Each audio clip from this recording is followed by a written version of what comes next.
Huwag mo nang patagalin ang pagdurusa namin sa presensya mo. Pirmahan mo na ang mga papel na yan, Feliciana.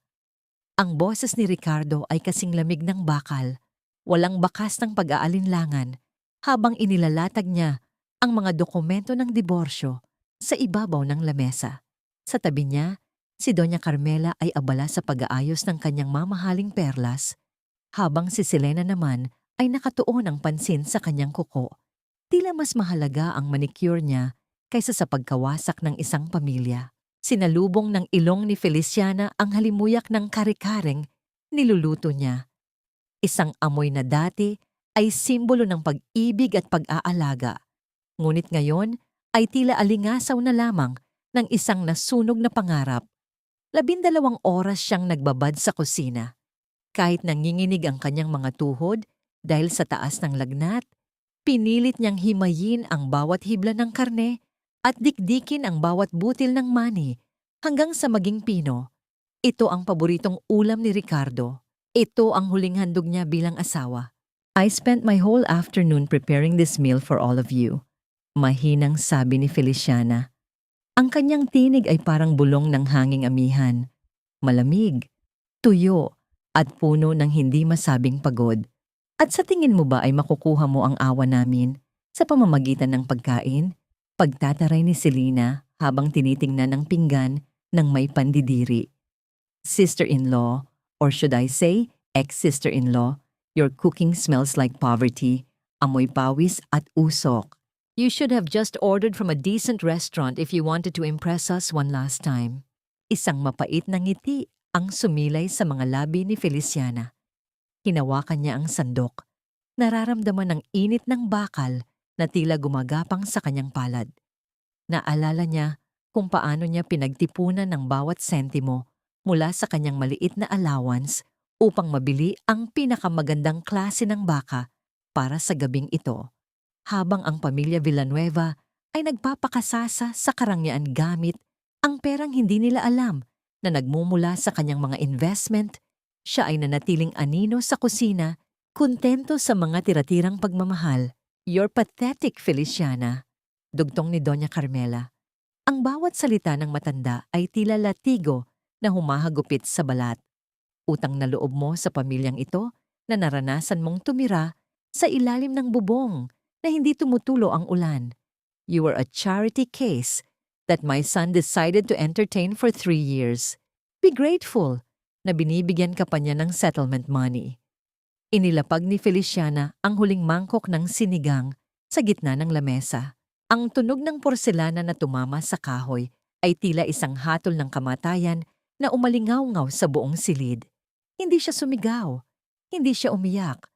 Ang tanging nararamdaman niya ay ang matinding hiya, hindi para sa kanyang sarili, kundi para sa mga taong nasa harapan niya na akala ay pag-aari nila ang mundo. Eto, gamitin mo ang pen na ito. It's more expensive than your entire wardrobe. Sabi ni Ricardo, sabay hagis ng isang gintong pluma sa tapat niya. Tumingin si Feliciana sa dokumento. Nakita niya ang kanyang pangalan. Feliciana Soriano Villanueva. Isang pangalang 3 taon niyang dinala ng may dangal, kahit na ang kapalit ay ang paglimot niya sa kanyang tunay na pagkatao. Hindi ko kailangan ng pera mo, Ricardo, sabi niya. Habang dahan-dahang kinukuha ang pluma, tumawa ng malakas si Selena. Wow, may pride. Akala mo naman ay may mapapala ka sa labas. After this, you'll be back in the slums, selling fish in the market. Doon ka naman talaga nababagay, di ba? Hindi kumibo si Feliciana. Pinanood niya ang dulo ng pluma habang nilalapat ito sa papel. Ang bawat kurba ng kanyang pirma ay parang pagpunit sa isang pahina ng kanyang buhay na puno ng panlalait. Sa bawat titik, naaalala niya ang bawat gabing pinagsilbihan niya si Ricardo habang ito ay nasa bisig ng iba. Naaalala niya ang bawat hapon na tinawag siyang mangmang ni Doña Carmela dahil lamang hindi siya marunong gumamit ng silver spoon sa tamang paraan. Nang matapos siyang pumirma, binitawan niya ang pluma. Ang pagbagsak nito sa lamesa ay gumawa ng isang tuyot na tunog, hudyat ng pagtatapos ng kanyang pagkaalipin. I'm done, sabi niya, sabay tingala sa kanila. Ang kanyang mga mata, na dati ay puno ng pagsusumamo, ay biglang nagningning ng may kakaibang talim. Good. Now, pack your cheap bags and get out of my house. Utos ni Ricardo nang hindi man lang siya tinitingnan. Sinimula na nitong kumain ng kare-kare, ang ulam na hinamak nila kanina, ngunit tila hindi matanggihan ng kanilang mga sikmura. Tumayo si Feliciana. Nararamdaman niya ang malamig na simoy ng hangin na pumapasok mula sa bukas na bintana. Tila binabati siya ng kalayaan. Bago siya humakbang palayo, huminto siya sa tapat ni Ricardo. Enjoy the meal, Ricardo. Niluto ko yan gamit ang huling sentimong natitira sa allowance na ibinigay mo sa akin ngayong buwan. Bulong niya. See? I told you she's cheap.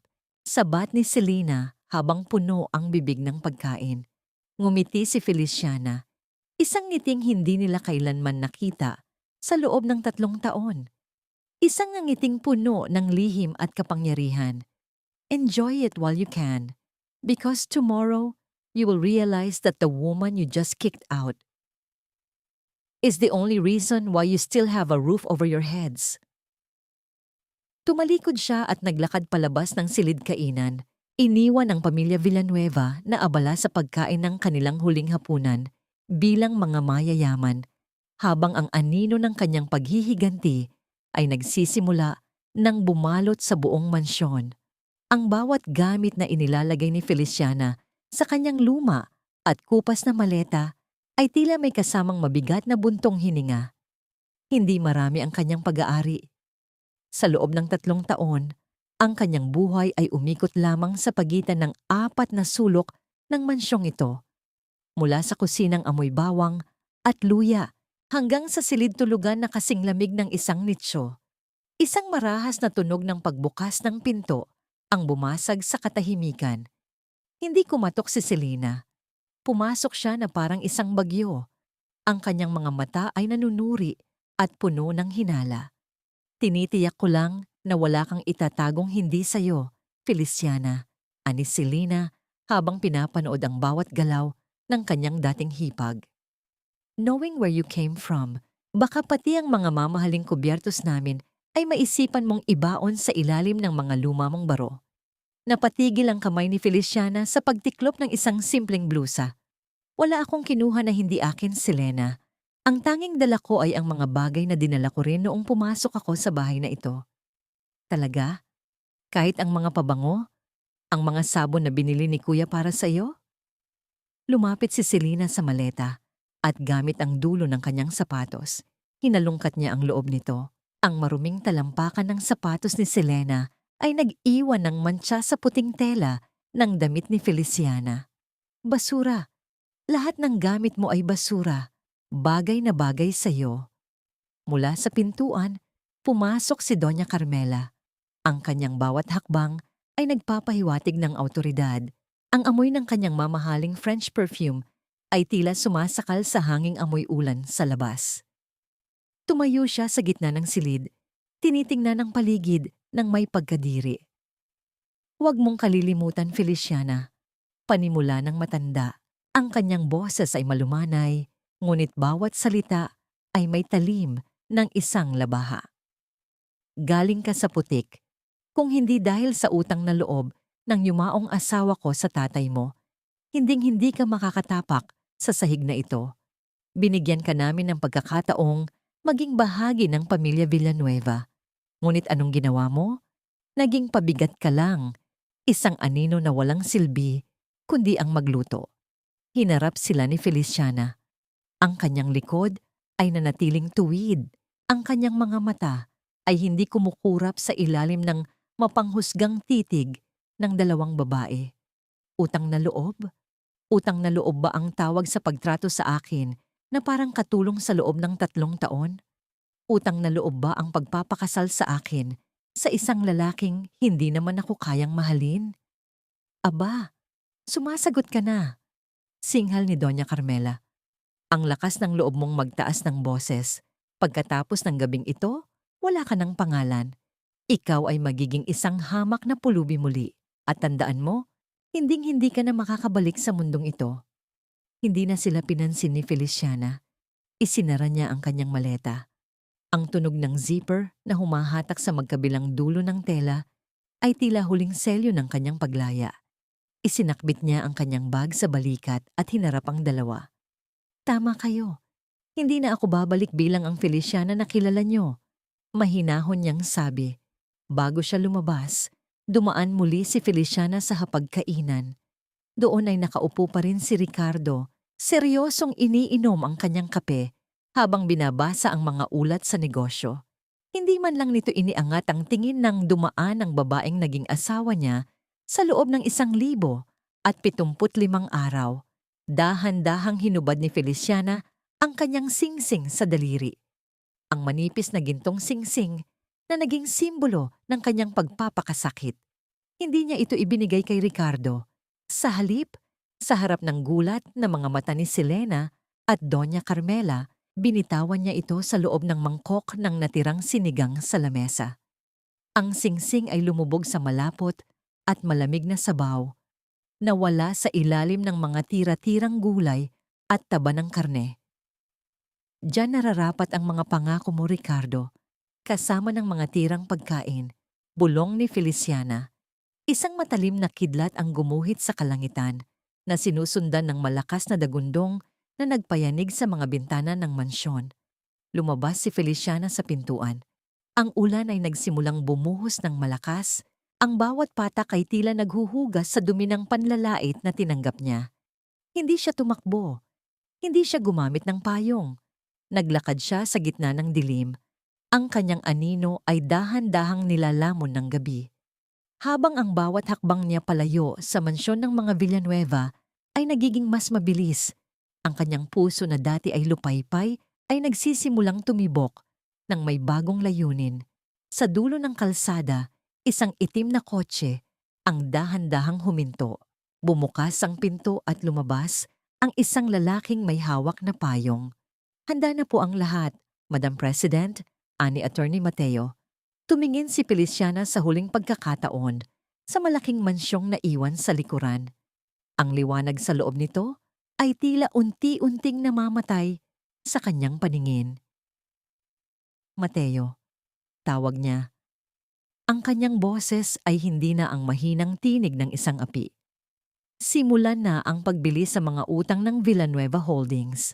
Gusto kong malaman nila kung ano ang pakiramdam ng mawalan ng bubong sa gitna ng bagyo. Sa loob ng sasakyan, ang amoy ng mamahaling balat ng upuan at ang banayad na lamig ng aircon ay tila isang banyagang mundo para kay Feliciana.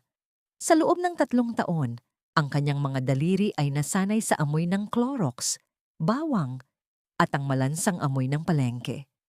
Ngunit ngayon, habang nakasandal siya sa malambot na sandalan, ang bawat himaymay ng kanyang katawan ay tila nagigising mula sa isang mahabang pagkakaidlip. Madam, may tuyong damit po sa likod at ang inyong gamot para sa lagnat, mahinahong sabi ni Attorney Mateo habang nakatingin sa rearview mirror. Hindi sumagot si Feliciana. Nakatingin lang siya sa bintana, pinapanood ang mga patak ng ulan na mabilis na humahagibis habang bumibilis ang takbo ng kotse. Sa kanyang kandungan, mahigpit niyang hawak ang isang luma at gasgas na kwaderno.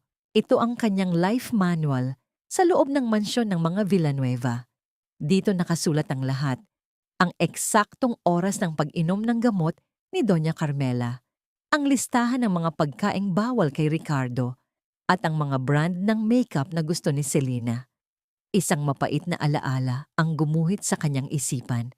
Naalala niya ang kanyang ama sa kanyang huling hininga. Feliciana, anak, ang pamilya Villanueva.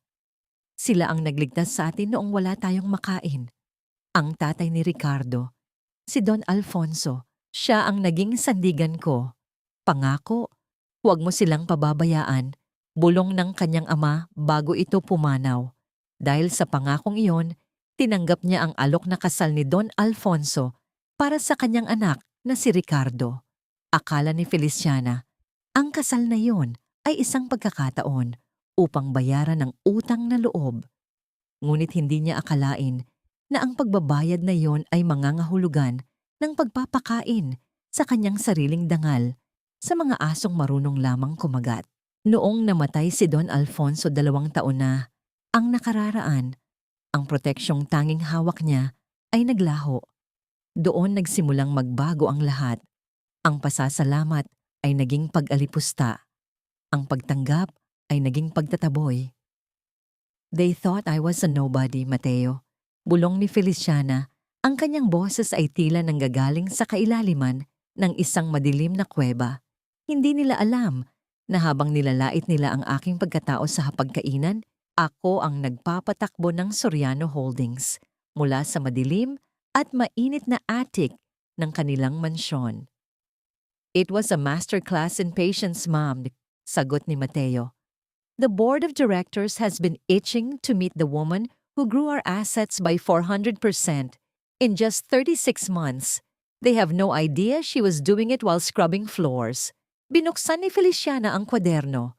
Binasa niya ang huling entry. Monday, buy Ricardo's favorite blue tie for his board meeting. Isang mahinang tawa ang kumawala sa kanyang mga labi. Isang tawang puno ng pait.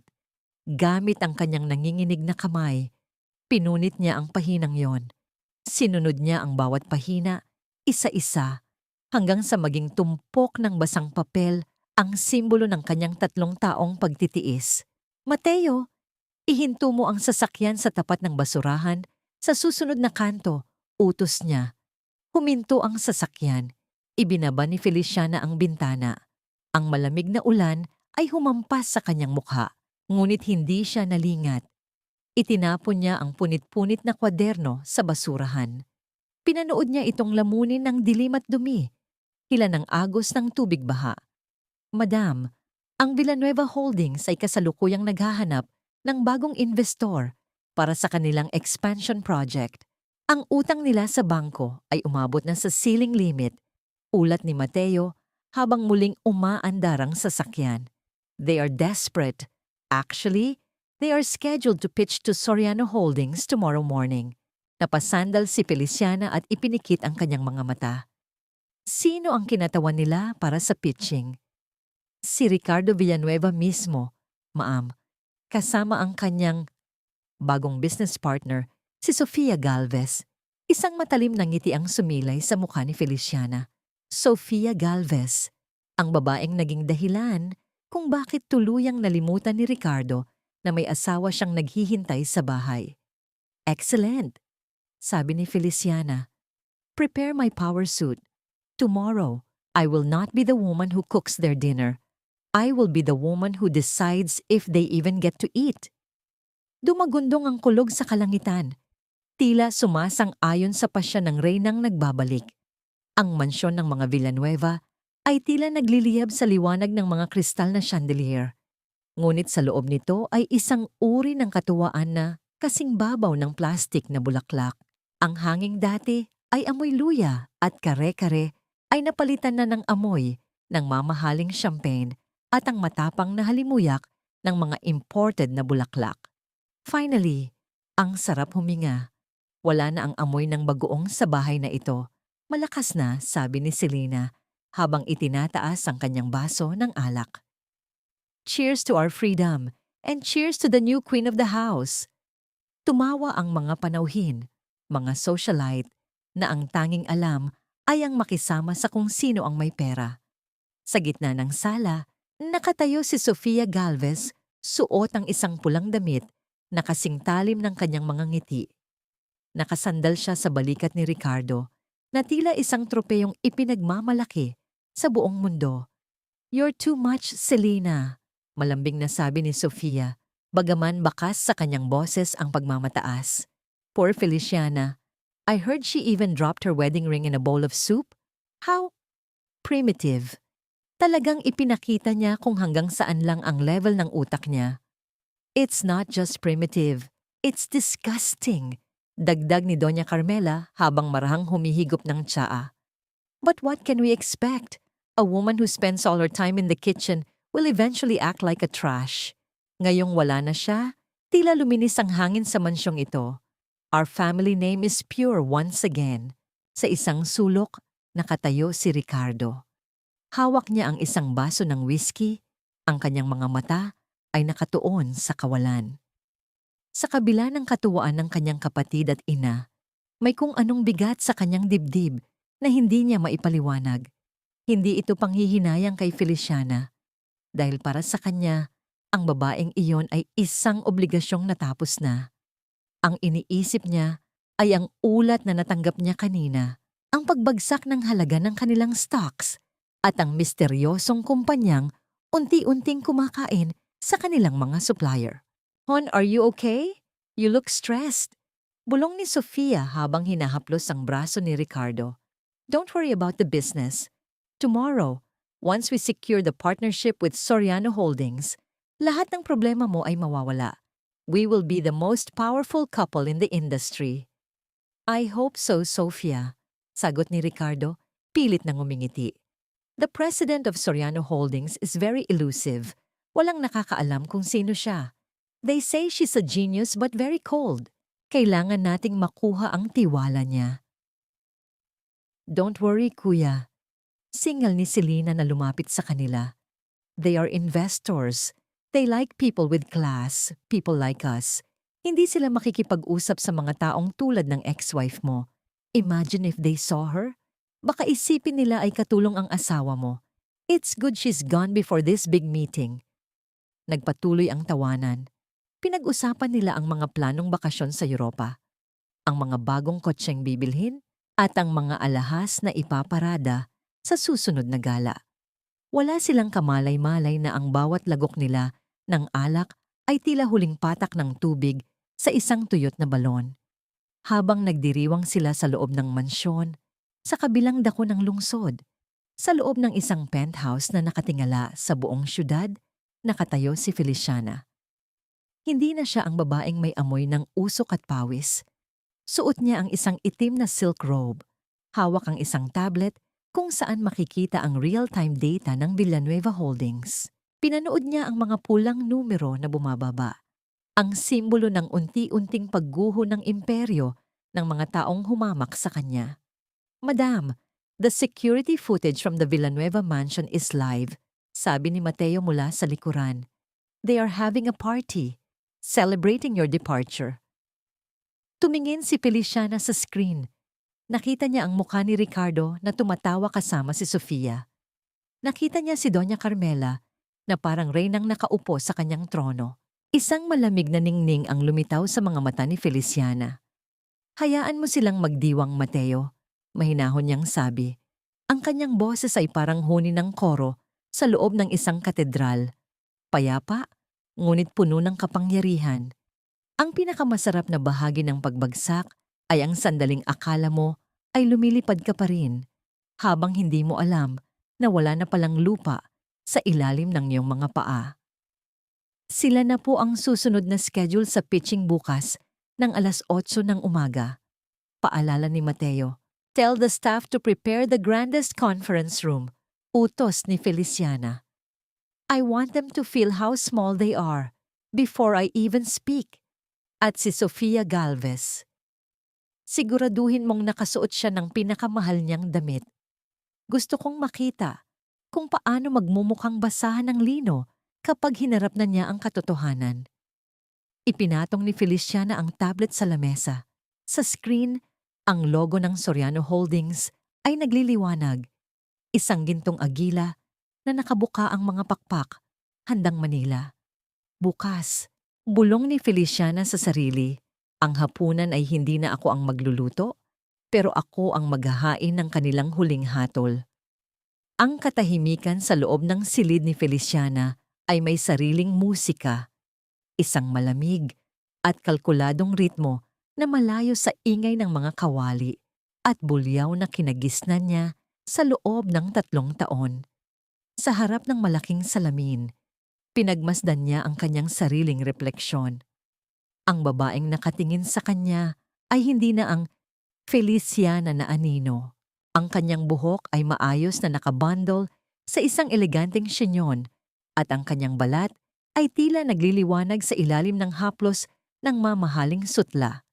Dahan-dahan niyang isinuot ang isang kulay abong power suit. Ang tela nito ay malamig sa balat, isang matinding kaibahan sa mainit na apron na dati niyang suot araw-araw. Hinawakan niya ang kanyang mga palad.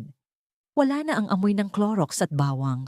Ang tanging nananatili ay ang banayad na halimuyak ng sandalwood at tagumpay. Madam, narito na po ang sasakyan. Anunsyo ni Mateo pagkatapos ng isang marahang katok sa pinto. Nakaalis na ba ang mga Villanueva?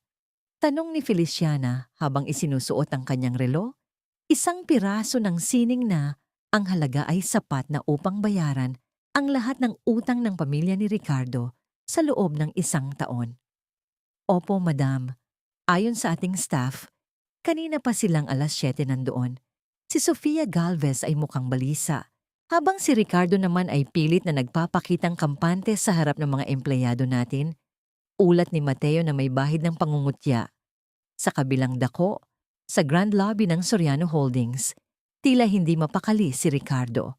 Ang bawat tao na dumadaan, mga executive na may dalang mga leather folder at mga tila mahahalagang dokumento, ay nagpaparamdam sa kanya ng isang uri ng liit na hindi niya kailanman naramdaman. Ang Soriano Holdings Building ay isang dambuhalang tore ng salamin at bakal, isang simbolo ng kapangyarihan na tila nang mamasid sa bawat maliit na pagkakamali niya. Hon, stop pacing. You're making me nervous. Sita ni Sofia habang inaayos ang kanyang maikling damit. We look good. We have the best proposal. Once we meet this chairwoman, she will see that we are the only partner she needs. I know, Sofia, pero iba ang pakiramdam ko rito. Bulong ni Ricardo. Everything here is too perfect, too silent. Parang bawat sulok ng gusaling ito ay may matang nakatingin sa atin. Overthinking lang yan. Maybe it's the guilt of leaving your boring ex-wife? Tumawa si Sofia, isang tawa na umalingaw-ngaw sa tahimik na lobby. Don't worry. Once we sign this deal, we can buy a new house, a new car, and maybe a new life, where Feliciana Soriano is just a bad memory. Hindi alam ni Ricardo na sa sandaling binanggit ni Sofia ang pangalan ni Feliciana, ang elevator sa kanilang harapan ay marahang bumukas. Ang tunog ng mga mekanismo nito ay tila isang hudyat ng pagsisimula ng isang digmaan. Lumabas si Mateo. Seryoso ang mukha at diretso ang tingin.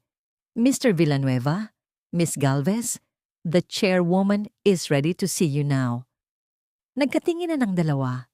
Inayos ni Ricardo ang kanyang kurbata. Ang asul na kurbatang binili ni Feliciana para sa kanya, ang tanging bagay na naiwan sa kanyang dresser. Pumasok sila sa elevator, nararamdaman ang mabilis na pag-akyat ng kanilang mga sikmura. Habang tumataas sila, patungo sa pinakamataas na palapag ng gusali.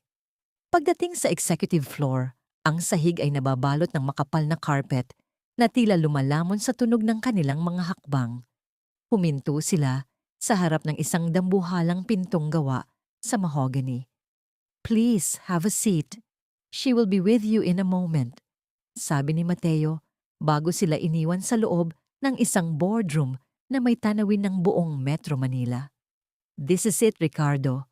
This is our future, sabi ni Sofia habang hinahawakan ng kamay ng lalaki. Bumukas ang pinto sa likuran nila. Isang tunog ng sapatos na tumatama sa matigas na sahig ang umalingaw-ngaw. Isang ritmo na pamilyar kay Ricardo, ngunit may taglay na bigat na hindi niya makilala. Isang boses ang bumasag sa katahimikan. Isang boses na malamig, matatag, at puno ng awtoridad na tila galing sa langit. I hope I didn't keep you waiting for too long. Mr. Villanueva, dahan-dahang lumingon si Ricardo at Sofia. Ang kanilang mga puso ay tila tumigil sa pagtibok. Sa dulo ng mahabang lamesa, nakatayo ang isang babaeng tila binalot ng liwanag at kapangyarihan. Ang mga mata ni Ricardo ay nanlaki. Ang folder na hawak ni Sofia ay nahulog sa sahig. Nagkalat ang mga papel na tila mga tuyong dahon sa gitna ng bagyo. Faye? Feliciana. Ang tanging salitang lumabas sa nanginginig na mga labi ni Ricardo, isang matamis, ngunit nakakakilabot ng ngiti ang sumilay sa mukha ng babae. In business, you should address me as Chairperson Soriano. But for you, Ricardo, you can call me the nightmare you never expected. Ang hanging umiihip sa loob ng boardroom ay tila naging yelo. Nanunuot sa buto ni na Ricardo at Sofia habang nakatitig sa babaeng nasa kanilang harapan. Ang katahimikan ay hindi lamang kawalan ng tunog. Ito ay isang mabigat at nakakasakal na puwersa na tila unti-unting dumudurog sa kanilang pagkatao. Feliciana, anong ibig sabihin nito? Is this some kind of sick joke? Bakit ka nakasuot ng ganyan? Ang boses ni Ricardo ay nanginginig. Ang kanyang pagkalalaki ay tila natutunaw sa ilalim ng malamig na titig ni Feliciana. Mateo, what is she doing in the chairperson's seat? Hindi kumibo si Mateo. Nanatili itong nakatayo sa likuran ni Feliciana. Ang kanyang mukha ay parang pader na bato. Si Sofia, na kanina ay punong-puno ng yabang, ay biglang tumawa ng pilit. Isang tunog na parang basag na bubog. I get it. You're an actress, right? O baka naman pumasok ka rito bilang cleaner at nagnakaw ka ng suit? Ricardo, tumawag tayo ng security. This woman is trespassing. She's just a pathetic housewife who can't even afford a decent pair of shoes. Dahan-dahang umupo si Feliciana sa kanyang swivel chair. Ang bawat galaw niya ay may timbang, may sining, at may panganib. Ipinatong niya ang kanyang mga siko sa lamesa at pinagdaop ang kanyang mga daliri. Sofia, tawag ni Feliciana. Ang pagbanggit niya sa pangalan ng babae ay parang paghila sa isang gatilyo. Your insecurity is showing. Too loud, too desperate, just like your proposal. Kinuha ni Feliciana ang folder na inihanda ni na Ricardo at Sofia. Nang hindi binubuksan, binitawan niya ito sa gilid ng lamesa. Ang tunog ng pagbagsak ng folder sa sahig ay tila isang sampal sa mukha ni Ricardo. That proposal? Pinagpuyatan namin yan. Sigaw ni Ricardo, ang kanyang mukha ay nagiging pula sa galit at hiya. Sino ka ba sa akala mo? You're my wife. Ang trabaho mo ay magluto sa bahay, hindi ang makialam sa negosyo. Ex-wife Ricardo, at sa bahay niyo, ako ang tagapagluto. Pero sa gusaling ito, ako ang nagpapasya kung sino ang mananatiling nakatayo at sino ang luluhod. May nahong sagot ni Feliciana. Ang bawat salita niya ay tumpak. Walang halong galit, ngunit bawat isa ay may talim na humihiwa sa ego ni Ricardo. Mateo, please show them the capitalization table. Utos ni Feliciana. Isang malaking screen sa paderang bumukas. Lumitaw ang mga graphs at listahan ng mga stockholders ng Villanueva Holdings. Sa pinakataas, sa ilalim ng pangalan ng Soriano Holdings, ay nakasulat ang pangalan ng may-ari ng 60% ng kumpanya, Feliciana Soriano. Ang mga tuhod ni Ricardo ay tila nawalan ng lakas. Napakapit siya. Sa sandalan ng upuan, ang kanyang hininga ay naging mababaw at mabilis. Hindi maaari ito. We are a family business. Papa would never allow this. Ang tatay mo ang nagbigay sa akin ng puhunan, Ricardo. Noong nakita niyang wala kang ibang alam, kundi ang maglustay ng pera sa mga babaeng tulad ni Sofia, ibinigay niya sa akin ang tiwala niya. I grew that seed while you were busy destroying the harvest. Paliwanag ni Feliciana. Habang tinatawag niyo akong mangmang sa harap ng mga kaibigan niyo, ako ang bumibili ng mga utang niyo sa bangko. Habang sinasabi mong wala akong halaga, ako na ang may-ari ng bawat pader ng mansyong tinitirhan mo. Napahagulgol si Sofia, hindi dahil sa lungkot, kundi dahil sa takot na mawala ang lahat ng kanyang pinaghirapang makuha sa pamamagitan ng pang-akit. Ricardo, gawin mo ang paraan. You said you're the boss. Tumingin si Feliciana kay Sofia.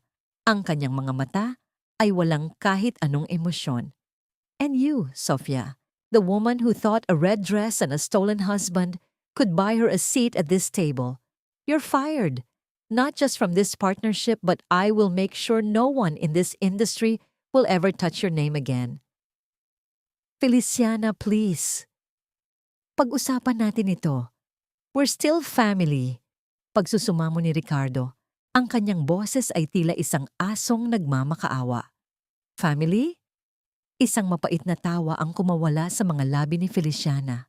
Ang pamilya ay hindi nagtatapon ng pagkain sa mukha ng nagluto nito. Ang pamilya ay hindi nananakit ng damdamin para lamang magmukhang mataas. You lost your family the moment you put that divorce paper on my dinner table. Tumayo si Feliciana at naglakad patungo sa malaking bintana, nakatingin sa malawak na syudad na tila nasa ilalim ng kanyang mga paa. Ang refleksyon niya sa salamin ay nagpapakita ng isang babaeng buo, matatag at malaya. Mateo, escort them out. Ang hangin sa silid na ito ay nagsisimula nang bumaho muli, huling sabi ni Feliciana, habang hinihila ng mga security guards sina Ricardo at Sofia palabas. Ang tanging naririnig ay ang sigaw ng galit ni Ricardo at ang paghikbi ni Sofia. Ngunit sa loob ng puso ni Feliciana, may isang uri ng katahimikan na nagsisimulang mamukadkad. Isang katahimikang hindi dahil sa takot, kundi dahil sa wakas, ang katarungan ay nakahanap na ng kanyang tahanan. Ngunit ang hindi alam ni Ricardo, ang pagkawala ng posisyon niya sa kumpanya ay simula pa lamang. Isang dokumento ang nananatiling nakatago sa ilalim ng desk ni Feliciana. Isang dokumentong maglalantad ng isang lihim na pilit itinago ni Doña Carmela sa loob ng 3 dekada. Sa loob ng mansyon ng mga Villanueva, ang amoy ng mamahaling tsaang galing pa sa ibang bansa ay humahalimuyak sa sala. Si Doña Carmela ay nakaupo sa kanyang paboritong selyon, suot ang isang sedang bestido na tila nagpapatunay ng kanyang hindi matitinag na katayuan. Sa kanyang tabi, si Selena ay abala sa pagpili ng mga larawang ipopost sa social media para sa kanilang victory celebration. Ano na kayang nangyari sa kanila, Ricardo? Nakangiting tanong ni Doña Carmela. Sigurado akong selyado na ang kontrata.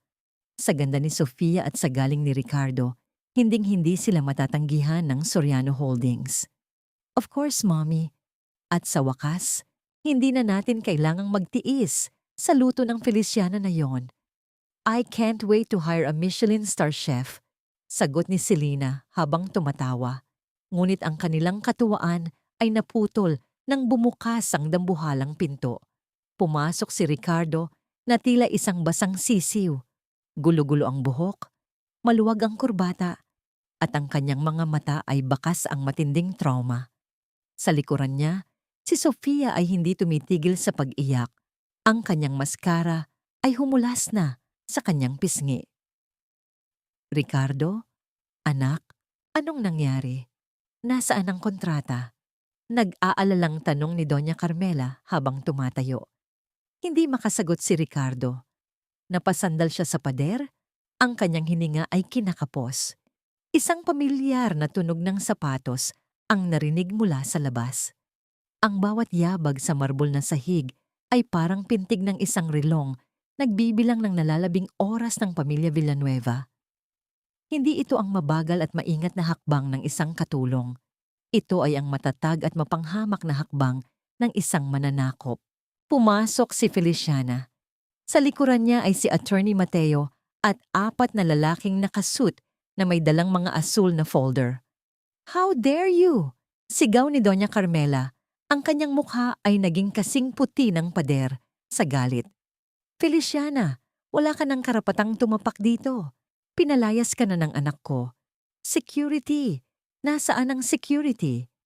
Ang security na tinatawag mo, Doña Carmela, ay mga empleyado ko na ngayon. Mahinahong sabi ni Feliciana. Naglakad siya patungo sa gitna ng sala. Tinitingnan ng paligid ng may halong pait at pait. At ang mansyong ito, ang bawat poste, bawat bintana, pati ang selyong inuupuan mo, ay nasa ilalim na ng pangalan ko. Anong kalokohan ito? Singhal ni Selena. Kuya, paalisin mo siya. Selena, tumahimik ka. Sigaw ni Ricardo sa kanyang kapatid. Ang boses niya ay puno ng desperasyon. She owns everything. Soriano Holdings. Si Feliciana ang may-ari ng Soriano Holdings. Ang katahimikan sa loob ng mansyon ay naging kasing bigat ng isang dambuhalang bato. Ang tasa ng tsaa sa kamay ni Doña Carmela ay nanginig hanggang sa tumapon ang mainit na likido sa kanyang mahal na bestido. Ang init nito ay hindi maikukumpara sa init ng hiya na nagsisimulang bumalot sa kanya. Utang na loob, Feliciana! Sigaw ng matanda. Pilit na kumakapit sa huling hibla ng kanyang pagmamataas. Huwag mong kalilimutan na pinatuloy ka namin dito. Pinakain ka namin.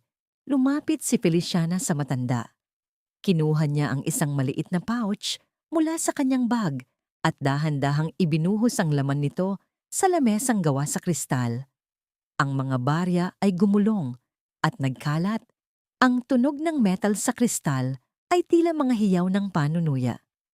Ito ang mga baryang itinapon sa akin ni Ricardo noong gabi ng aming layhona. Sabi ni Feliciana, ang kanyang boses ay parang haplos ng yelo. Sinabi niyo na ito ang halaga ko. Ngayon, ibinabalik ko sa inyo. Iyan ang matitira sa inyong pamilya pagkatapos kong bawiin ang lahat ng ari-arian na ginamit niyo para sa inyong karangyaan. Hindi mo maaaring gawin ito, hikbi ni Sofia. Ricardo, gawin mo ang paraan. Wala siyang magagawa, Sofia, dahil ang lahat ng perang ginamit niyo sa paglalakbay, sa mga alahas na suot niyo ngayon, ay galing sa mga dividends na ako ang nag-apruba sa loob ng 3 taon habang ako ay naglilinis ng inyong banyo. Dagdag ni Feliciana, inilabas ni attorney. Mateo ang isang dokumento. Doña Carmela, ito ang notice of eviction. Mayroon kayong 24 na oras upang lisanin ang mansyong ito. Ang lahat ng inyong bank accounts ay kasalukuyang naka-freeze dahil sa mga utang na hindi nabayaran ng inyong kumpanya sa Soriano Holdings. Napaupo si Doña Carmela sa sahig. Ang kanyang perlas ay naputol at ang mga butil nito ay nagkalat gaya ng kanyang dangal. Tandaan mo ito, Carmela, bulong ni Feliciana habang nakayuko sa matanda. Ang utang na loob na palagi mong isinusumbat sa akin ay matagal ko nang nabayaran ng dugo at pawis. Ngayon, ang utang niyo naman ang sisingilin ko at hindi ako titigil hanggang sa maramdaman niyo ang lamig ng kalsadang nais niyo para sa akin. Bago lumabas si Feliciana, huminto siya sa tapat ng portrait ni Don Alfonso. Don Alfonso, tinupad ko ang pangako ko. Iniligtas ko ang kumpanya. Ngunit kailangan kong itapon ang mga anay na sumisira rito. Sa pagtalikod ni Feliciana, narinig niya ang malakas na sigawan ng mag-iina. Nagbubulid ng sisi sa isa't isa. Ang dating nagkakaisang pamilya ay mabilis na nagkawatak-watak sa harap ng kahirapan. Ngunit si Feliciana ay hindi pa tapos. Sa labas ng mansyon, may isang matandang lalaki na naghihintay sa loob ng isa pang sasakyan. Ang tunay na saksi sa madilim na sikreto ni Doña Carmela tungkol sa pagkamatay ni Don Alfonso. Sa labas ng gate ng mansyon, ang langit ay tila nakikiramay sa bigat ng himpapawid.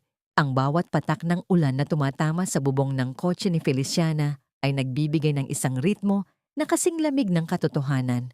Sa loob ng sasakyan, kasama niya ang isang matandang lalaki na ang mga kamay ay nanginginig sa kaba. Si Mang Ben, ang dating personal na driver at katiwala ni Don Alfonso. Madam Feliciana, 3 taon kong dinala ang bigat na ito sa aking dibdib. Panimula ni Mang Ben. Ang kanyang boses ay parang kalawang na kinakain ng panahon. Noong gabi bago pumanaw si Don Alfonso, hindi po sakit sa puso ang pumatay sa kanya. Pilit niyang inaabot ang kanyang gamot sa ibabaw ng side table, pero pinanood lang siya ni Doña Carmela hanggang sa mawalan siya ng hininga. Nanatiling tahimik si Feliciana. Ang kanyang mga kuko ay bumaon sa kanyang palad. Alam niyang masama ang ugali ni Carmela, ngunit hindi niya akalain na ang kasakaman nito ay aabot sa punto ng pagpatay sa sariling asawa para lamang makuha ang kontrol sa yaman ng pamilya. May ebidensya ka ba, Mang Ben? Tanong ni Feliciana. Ang kanyang boses ay kasing tigas ng semento.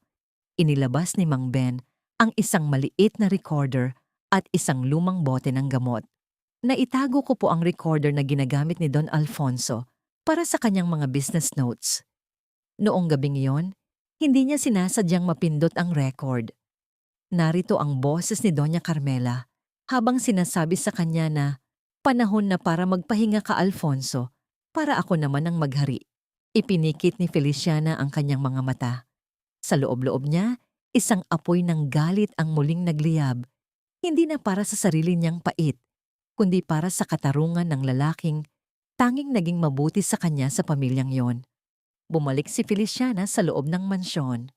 Doon, abala ang mga tauhan sa pag-iimpake ng mga gamit na pinayagan niyang kunin ng mga Villanueva. Si Doña Carmela ay nakaupo sa sahig. Yakap-yakap ang isang mamahaling florera, habang si Ricardo ay nakatitig sa kawalan. Feliciana, sapat na ito. Nakuha mo na ang lahat. Ano pa ang gusto mo? Sigaw ni Ricardo nang makita siyang muling pumasok. Gusto mo ba kaming mamatay sa gutom? Gusto ko lang ibalik ang lahat sa tamang lugar, Ricardo. Mahinahong sagot ni Feliciana. Naglakad siya patungo kay Doña Carmela at inilapag ang recorder sa harap nito. Nang marinig ng matanda ang sarili niyang boses mula sa recorder, ang malamig at malupit na boses niya habang namamatay si Don Alfonso. Ang florerang hawak niya ay dumulas sa kanyang mga kamay at nagkapira-pira sa sahig. Ang tunog ng pagkabasag ng porselana ay tila ang huling hininga ng kanyang kalayaan. You monster! Bulong ni Ricardo habang nakatingin sa kanyang ina. Mommy, totoo ba ito? Hinayaan mo si Papa? I did it for us, Ricardo. I did it for this family. Yaw ni Carmela. Ngunit ang kanyang boses ay wala ng awtoridad. Ito ay hiyaw ng isang hayop na nasokol sa sulok. Hindi para sa pamilya, Carmela. Para sa iyong sarili, sabi ni Feliciana. Mateo, tawagan ng pulis. Ibigay ang lahat ng ebidensyang ito. Ang kasong murder ay walang piyansa. Sa sandaling iyon, ang lahat ng kulay sa mukha ni Carmela ay naglaho. Ang babaeng dati ay parang reyna kung maglakad ay dahan-dahang gumapang patungo sa mga paa ni Feliciana. Ang kanyang mga daliri, na dati ay puno ng diamante, ay pilit na kumakapit sa sapatos ni Feliciana. Feliciana, please. Maawa ka. I'm an old woman. Huwag mong gawin ito sa akin, utang na loob. Pagmamakaawa ni Carmela, dahan-dahang inilayo ni Feliciana ang kanyang paa. Utang na loob? Iyan ang paborito mong salita, di ba? Pero ang tanging utang na mayroon ako ngayon ay ang katarungan para kay Don Alfonso at babayaran ko yan ngayon. Dumating ang mga pulis. Ang tunog ng mga posas na lumalapat sa mga pulso ni Doña Carmela ay naging huling musika ng kanyang paghahari. Pinanood ni Ricardo at Selena ang kanilang ina habang hinihila palabas ng mansyong dati ay kanilang kaharian. Feliciana, tawag ni Ricardo, ang kanyang boses ay puno ng pagsisisi. Can we start over? I didn't know. I was blind. Tiningnan siya ni Feliciana, isang tingin na punong-puno ng pagkasuklam. Ricardo, ang pag-ibig ay hindi parang damit na kapag naluma ay maaari mong palitan at kapag kailangan mo ay muli mong isusuot. You didn't just lose a wife. You lost your soul.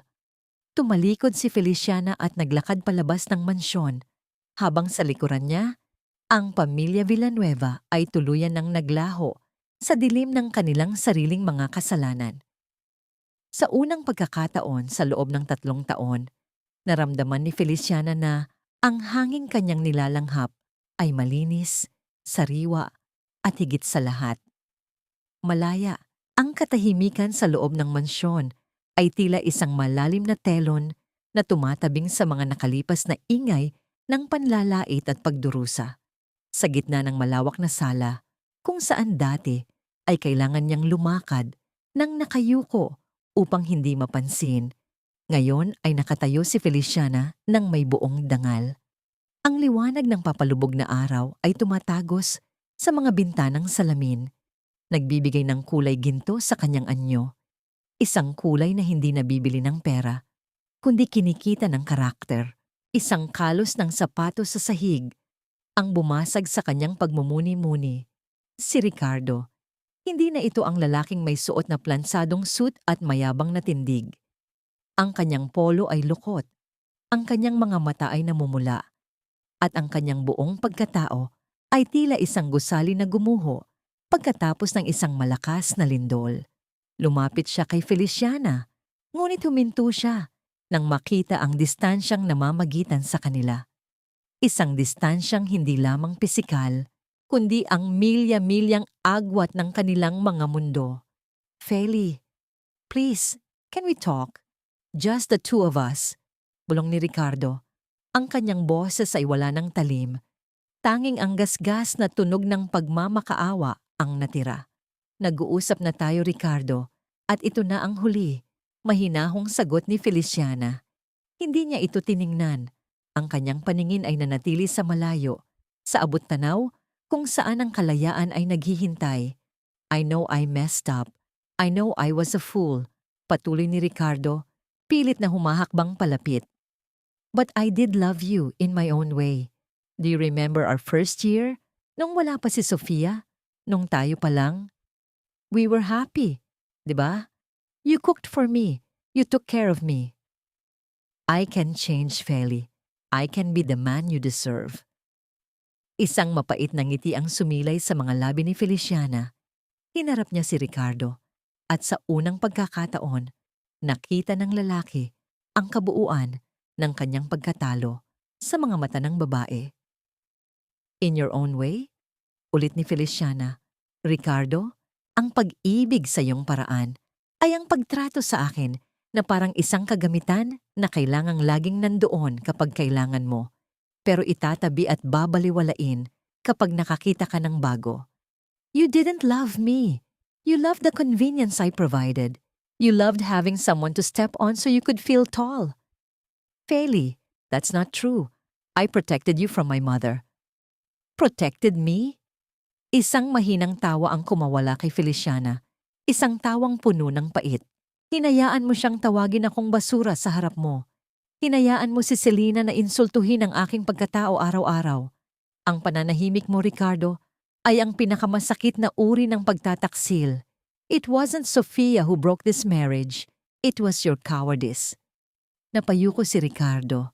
Ang kanyang mga balikat ay nanginig at ang tunog ng kanyang mabigat na paghinga ay umalingaw-ngaw sa tahimik na silid. Ang hiya, ang matinding pagkapahiya na dati ay ipinaramdam nila kay Feliciana, ay ngayon ay tila isang lason na dumadaloy sa kanyang sariling mga ugat. "Ano nang mangyayari sa akin? Sa amin?" tanong ni Ricardo. Ang kanyang boses ay halos hindi marinig. "You will live the life you earned," ang sagot ni Feliciana. "Ang Soriano Holdings ay magbibigay sa iyo ng sapat na halaga upang makapagsimula muli. Ngunit hindi sa industriyang ito. At ang mansyong ito, bukas, ito ay magiging isang center para sa mga kababaihang dumanas ng pang-aabuso sa loob ng tahanan. Ang bawat sulok na naging saksi sa aking luha ay magiging silid para sa kanilang paggaling." "You're really leaving me with nothing," hikbi ni Ricardo. "No, Ricardo, I am leaving you with the truth. At ang katotohanan yon ang pinakamabigat na pasaning dadalhin mo habang buhay." Sabi ni Feliciana. Tumalikod na si Feliciana. Nararamdaman niya ang init ng kanyang sariling mga luha, ngunit hindi ito luha ng lungkot. Ito ay luha ng pagpapaubaya. Ang bigat na dinala niya sa loob ng 3 taon ay tila dahan-dahang natutunaw, sumasama sa malamig na simoy ng hangin na pumapasok sa mansyon. "Feliciana," sigaw ni Ricardo sa huling pagkakataon. Ngunit hindi na lumingon si Feliciana. Naglakad siya palabas ng pinto. Nararamdaman ng bawat hakbang niya sa matigas na semento. Ang tunog ng kanyang sapatos ay tila isang martsyang nagpapahayag ng tagumpay. Sa labas, naghihintay si Mateo. Binuksan nito ang pinto ng sasakyan. Bago pumasok, tumingin si Feliciana sa langit. Ang mga bituin ay nagsisimula ng magpakita. maliit ngunit nagniningning sa gitna ng kadiliman. "Madam, saan po tayo?" tanong ni Mateo. "Sa lugar kung saan walang nakakaalam ng aking nakaraan," sagot ni Feliciana. "Gusto kong simulan ng bukas nang walang dalang kahit anong pait. Mateo, i-dispose mo na ang huling share ni Ricardo sa kumpanya. I don't want even a centavo of his name left in my books." Habang umaandar ang sasakyan palayo sa mansyon, pinanood ni Feliciana ang refleksyon ng bahay sa side mirror hanggang sa maging isang maliit na tuldok na lang ito sa dilim. Ang kwento ng naka-apron na asawa ay tapos na. Ang kwento ni Feliciana Soriano, ang babaeng nagmula sa katahimikan upang bawiin ang kanyang boses, ay nagsisimula pa lamang. 1 taon ang mabilis na lumipas, gaya ng agos ng ilog na unti-unting tinatangay ang mga dumi ng nakaraan patungo sa malawak na dagat. Ang simoy ng hangin sa Hacienda Soriano ay amoy bagong aning palay at basang lupa. Isang halimuyak na mas matamis pa sa kahit anong mamahaling pabango na nasubukan ni Feliciana sa lungsod. Dito, sa lupang kinalakihan ng kanyang ama, natagpuan niya ang katahimikang matagal na ipinagkait sa kanya ng maingay at mapanghusgang mundo ng mga Villanueva. Nakatayo si Feliciana sa beranda ng kanyang rest house, suot ang isang simpleng puting bestido na gawa sa koton. Ang kanyang balat, na dati ay maputla dahil sa palagiang pananatili sa loob ng madilim na kusina, ay mayroon na ngayong malusog na kulay dahil sa haplos ng sikat ng araw. Wala na ang mga mamahaling alahas na sumasakal sa kanyang leeg. Ang tanging suot niya ay ang isang matamis at payapang ngiti. "Madam, handa na po ang mga dokumento para sa anibersaryo ng Soriano Haven," anunsyo ni Mateo habang papalapit. Hindi na ito ang seryosong abogado na palaging handa sa giyera. Bakas din sa kanyang mukha ang kagaanan ng loob. Ang Soriano Haven ay ang dating mansyon ng mga Villanueva na ginawang isang santuwaryo para sa mga kababaihang biktima ng emosyonal at pisikal na pang-aabuso. Doon, tinuturuan silang tumayo sa sariling mga paa, gaya ng ginawa ni Feliciana. "Salamat, Mateo. Sabihan mo sila na pupunta ako bukas. Gusto kong makasama ang mga bata sa kanilang art class." Tugon ni Feliciana. Bumaba si Feliciana patungo sa kanyang kusina. Ngunit sa pagkakataong ito, hindi siya nagmamadali. Walang Doña Carmela na sisigaw dahil sa kulang na asin, at walang Ricardo na titingin sa kanyang relo dahil sa pagmamadali. Kumuha siya ng sariwang bawang mula sa basket at dahan-dahang binalatan ito. Ang marahang pag-ingit ng mantika sa kawali habang naggigisa siya ay tila isang musikang nagpapakalma sa kanyang kaluluwa. Nagluto siya ng sinangag at tuyong may kasamang kamatis. Isang pagkaing itinuturing na pagkaing mahirap ng mga Villanueva. Ngunit para sa kanya, ito ang lasa ng tunay na kaligayahan.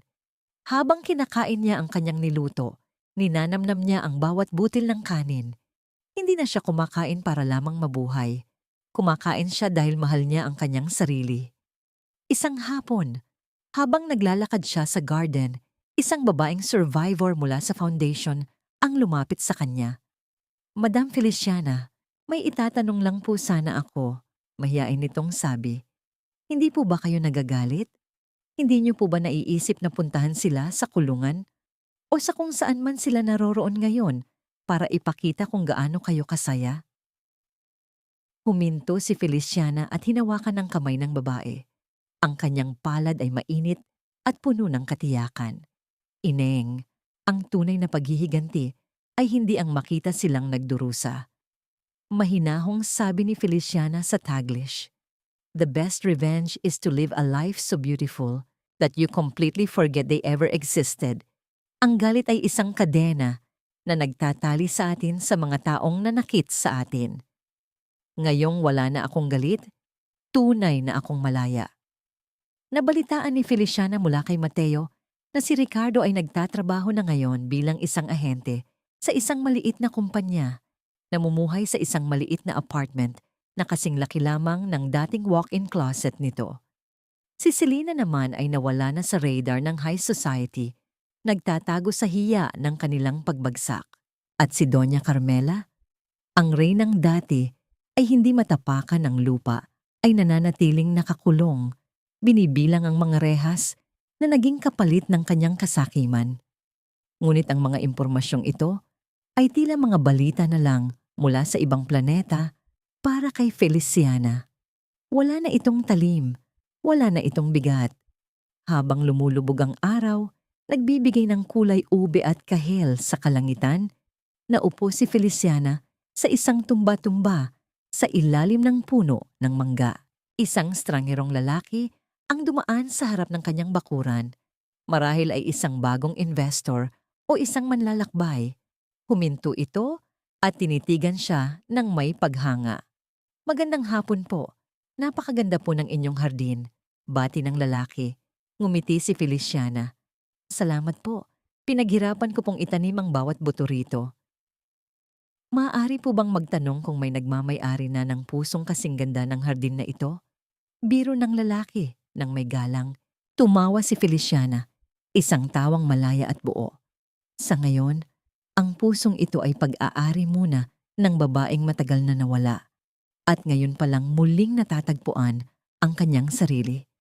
I'm busy, loving the woman I've become." Sa huling pagkakataon, tiningnan ni Feliciana ang abot-tanaw. Ang gabi ay dumarating, ngunit hindi na siya natatakot sa dilim. Dahil sa loob niya, may isang araw na hindi na kailanman lulubog. Ang araw ng kanyang sariling pagpapatawad at pagmamahal.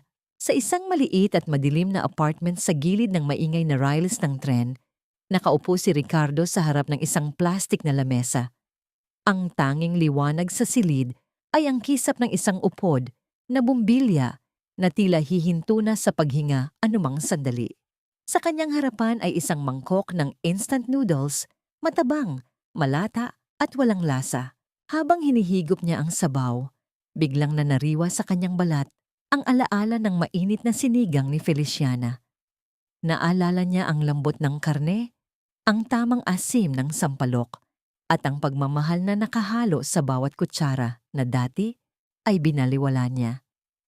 Ngayon, sa gitna ng init ng maliit na silid at ingay ng dumadaang tren, napagtanto ni Ricardo na hindi lang pala pagkain ang inihain sa kanya ni Feliciana sa loob ng 3 taon.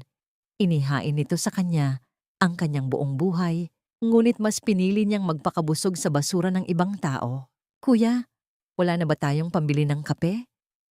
Reklamo ni Selena mula sa kabilang kanto ng silid habang pilit na inaayos ang kanyang peking pilikmata sa harap ng isang basag na salamin.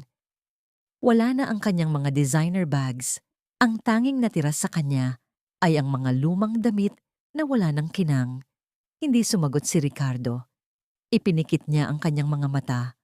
Ngunit ang tanging nakikita niya ay ang malamig at matapang na titig ni Feliciana sa huli nilang pagkikita. Ang katahimikang dati ay ginagamit nila upang baliwalain ang babae ay ngayon ay naging isang dambuhalang pader na naghihiwalay sa kanila sa mundong dati nilang kinabibilangan. Samantala, sa Soriano Haven, ang dating mansyon ng mga Villanueva ay hindi na amoy pait at takot. Ang malalaking bintana ay nakabukas na ngayon, hinahayaan ng sariwang hangin at huni ng mga ibon na pumasok sa bawat sulok. Ang mga pader na dati ay saksi sa panlalait ni Doña Carmela ay nababalot na ngayon ng mga kulay-makulay na painting ng mga kababaihan at batang muling natututong tumawa. Naglalakad si Feliciana sa garden, hindi bilang isang bisita, kundi bilang isang simbolo ng pag-asa. Huminto siya sa tapat ng isang batang babae na maingat na nagdidilig ng mga rosas. "Madam Feliciana, look! Ang ganda na po ng flower ko." Masayang sabi ng bata sa Taglish. Hinaplos ni Feliciana ang buhok ng bata. "Yes, it's beautiful. Alam mo ba kung bakit? Dahil inalagaan mo siya ng tama. Just like you, baby, you will bloom in your own time." Lumapit si Attorney Mateo, bit-bit ang isang huling dokumento. "Madam, Ang kaso laban kay Doña Carmela ay pinal na. She will spend her remaining years behind bars. Walang posibilidad para sa parol. Tumango si Feliciana. Wala siyang naramdamang katuwaan, ngunit wala rin siyang naramdamang lungkot. Ang balitang iyon ay tila isang tuldok sa dulo ng isang napakahabang pangungusap. Let it be, Mateo. Ang bawat tao ay gumagawa ng sarili nilang kulungan. Ang sa kanya ay gawa sa bakal. Ang sa akin noon ay gawa sa pananahimik. Naglakad si Feliciana patungo sa gate ng Haven. Tumingin siya sa karatula sa labas na may nakasulat na, "Dito, ang iyong boses ay may halaga." Sa loob ng maraming taon, naniwala siya sa maling kahulugan ng utang na loob. Naniwala siya na ang pagtitiis sa pang-aapi ay tanda ng katatagan. Ngunit ngayon, alam na niya ang katotohanan. Ang tunay na lakas ay hindi matatagpuan sa pagsunod ng walang kibo, kundi sa pagtayo at pag-alis kapag ang hapagkainan ay hindi na nagsisilbi ng respeto.